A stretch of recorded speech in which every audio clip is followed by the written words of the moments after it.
Growing up, I was always told you're not going to be anything. Growing up not knowing my biological parents, I grew up in adoptive parents. It was a very abusive situation.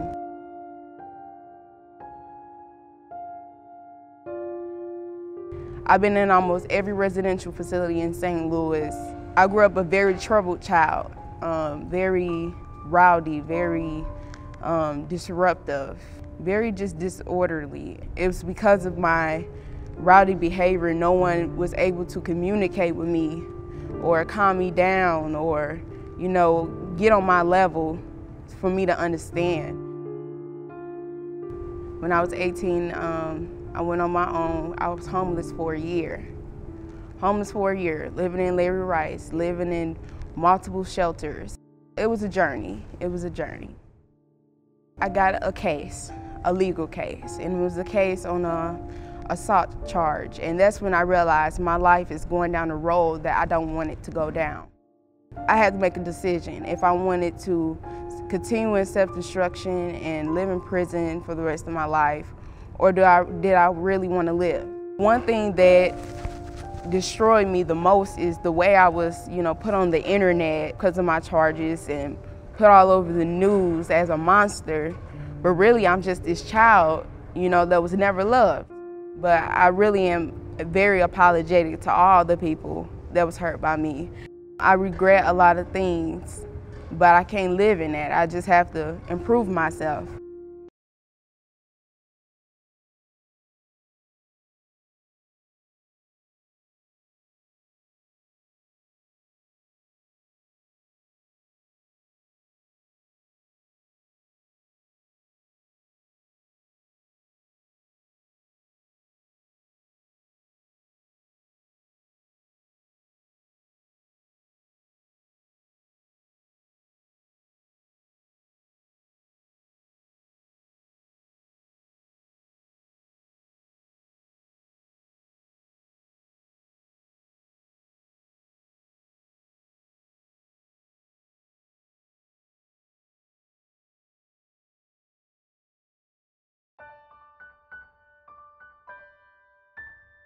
Once I was able to move all the hurt and pain away, I was able to move forward to my success. Since working with us, the FACT team, she has gotten her own place.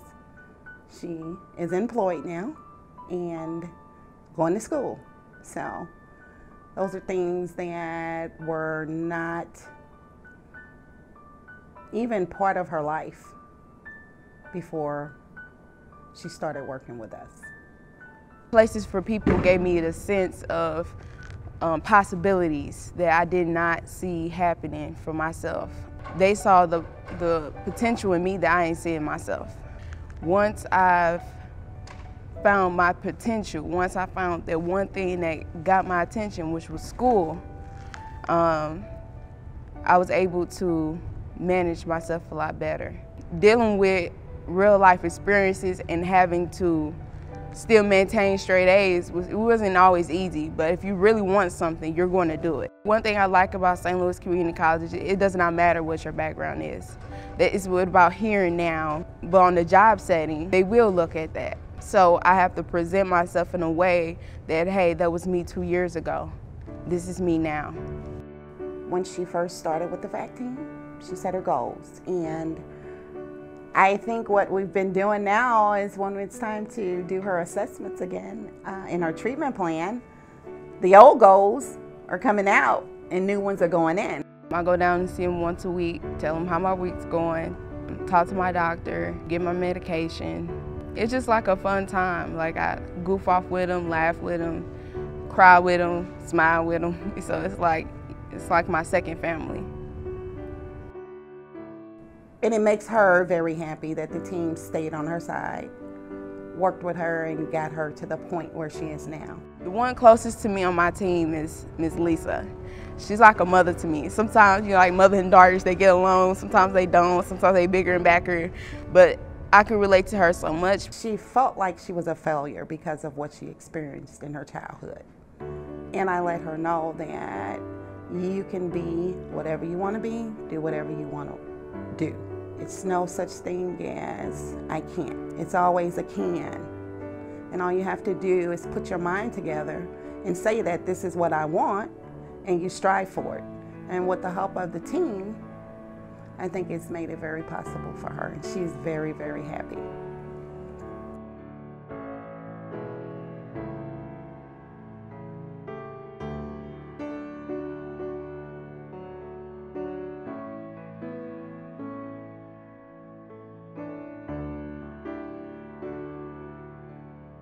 Once I get more experience while doing the newspaper, I will be better at it.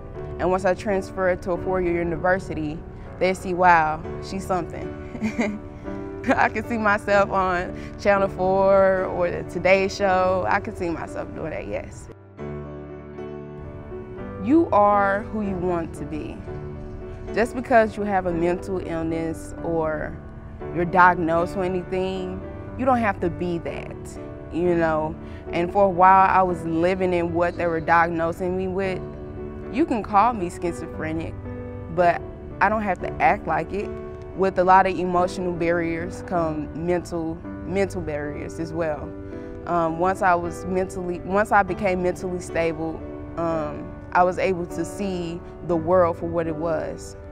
I was looking at the world as everyone is out to get me, everyone is out to hurt me.